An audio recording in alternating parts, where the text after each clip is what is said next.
I'm so honored to be in this space and sharing space with all of you. It really means a lot for me.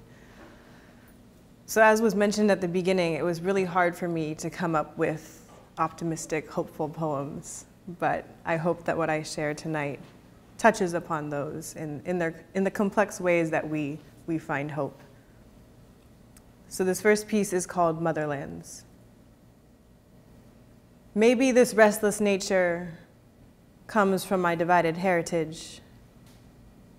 The state of not having one single place to call my motherland.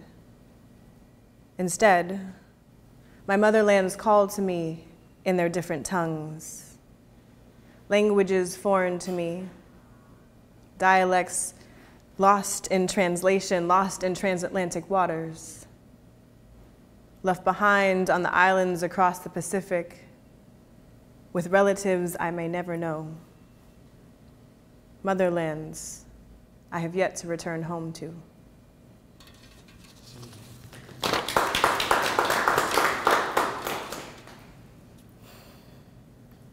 So this next piece, I was thinking a lot about what it means to be that strip of land, the physical land that is now the border, this arbitrary piece of earth. So this is entitled, How the Border Cries Itself to Sleep at Night. 1. They made me out of nothing. I was soil, touching sand, lush green life, new roots, twigs, brush. I was beautiful. I was everything. My body was precious earth, alive with worms, seeds, and silt, a medley of hues and textures, wild and untamed. Almost as if I was meant to stay that way. My natural curves blended beside my sister soil, our ends and our beginnings indistinguishable. We braided rivers between us, caught rainfall in shared valleys, and the wind. She carried us both upon her tongue. There was no need to tell one of us from the other. We were beautiful. We were everything. 2. Until they came. Not in silence, but singing the good word of nationhood and promising the safety of somebody's homeland. Their song turned to whisper as they said, how dare this land lie beside this stream, beside this valley, too unified, too comfortable in their own home. So let us make them a new one. They came, ready to build. Armed with apathy, they arrived, measuring sticks in hand. Their purpose written not across their faces, but upon maps arbitrarily lined with our fate. They came, they promised us the future, and they cut us apart. Drove metal stakes into my flesh, stole my living, breathing body, caged my brown skin beneath cold concrete walls, and renamed me border. 3. But now I answer to empire. I answer to homewrecker. I answer to twin caskets too small to fly flat rate. I answer to surveillance. I answer to national emergency. I answer to weak leaders who fear the resilient.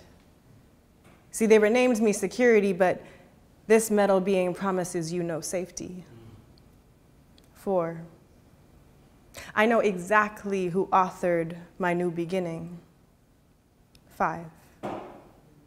There was power once in being of the land, and being it so entirely, we could be nothing but free. 6. They politicized their man-made line in the sand. I say man because I know power intimately.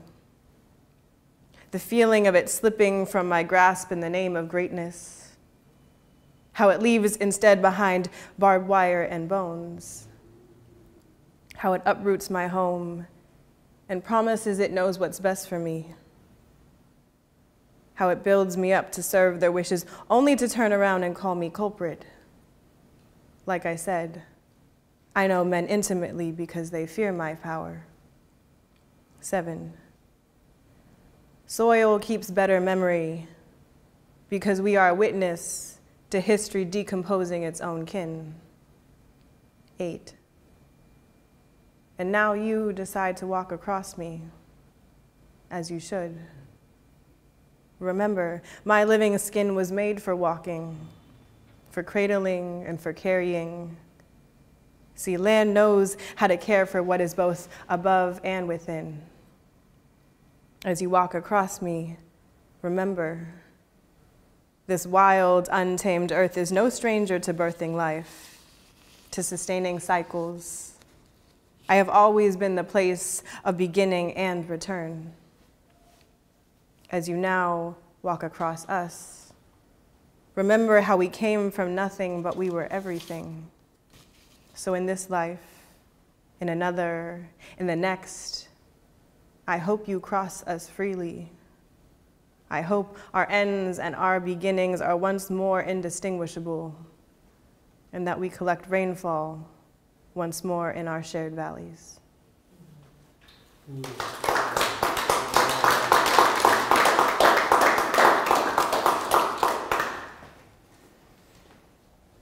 Ritual. Come into a body of water, your closest stream, the puddle beside your curb strip, the ocean. Yes, yes, come to the ocean. The more waves, the better. Bring pumpkin and honey, cast them into the waves. Wade out into the water and apply sea foam to your skin. Return to the land and scoop handfuls of earth until your nails are black. Leave the earth where you found it and cast your palms upward into the moonlight. Repeat this until you are a wet body wearing sea foam, fresh earth beneath fingernails, with nightfall on your calloused palms. Repeat this until they find you bleeding stories.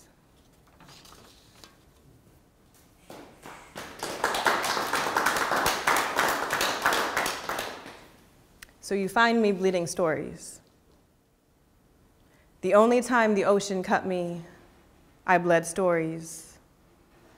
They said, what a beautiful yet terrifying thing it is to be free. They said, we have traveled years to bring you our names because we knew you'd forget them, or worse, never recognize them in the first place.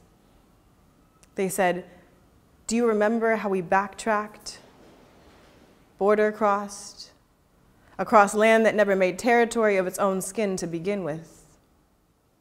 They said, we paper trailed our way across unwanted walls, swallowed our tongues, folded our memories, all to breathe on the same side as our ancestors took their last.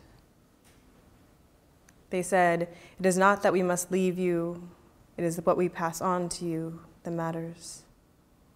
So we write, we dance, we rename our story legacy before they claim we were never here in the first place. We body map memory, tuck away trauma, hold fast to tradition, and sow our nourishment into the soil. Because as the stories say, we have always been our own first home.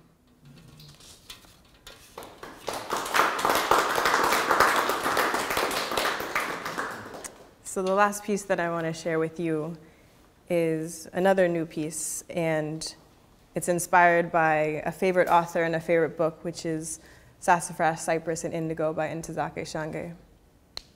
So this is entitled Consort of the Spirits, after Ntozake Shange. There are road maps in my great great-grandmother's braids. She keeps seeds in there too. Because where we are going, home must come with us.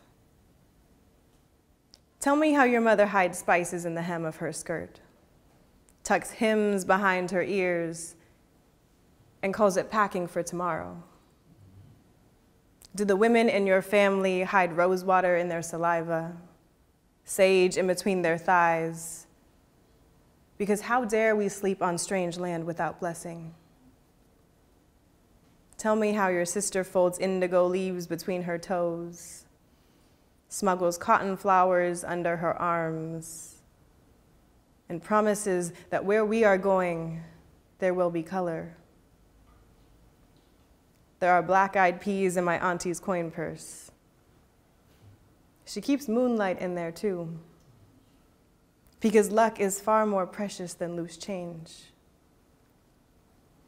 I carry a cowrie shell in the crook of my arm. It sings when my twins are near. I wear strands of sea glass upon my ears because where we are going, there will be music. Do the women in your family wrap beeswax around their ring fingers, keep matchsticks in their collarbones, and promise that we will never know darkness? They call this survival. But we pack what we must because what we return to may no longer be ours.